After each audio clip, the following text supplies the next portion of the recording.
সে কি পারে না এই অভিশাপকে ধ্বংস করে আবার একটা স্বাভাবিক জীবনে ফিরে যেতে? তার নিজের মৃত্যু ছাড়া কি তার বাবার আত্মাকে মুক্তি দেওয়ার আর কোনো উপায় নেই? এরকম হাজারো প্রশ্ন এসে আবিরের মাথায় ঘুরপাক খায়।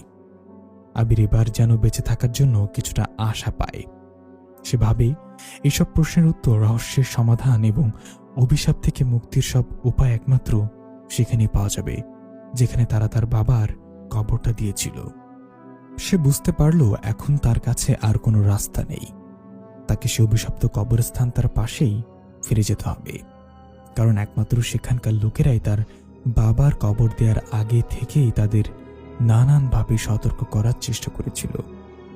নিশ্চয় এখন তাদের কাছে গেলেই এই সমস্যার কোনো একটা সমাধান পাওয়া যাবে।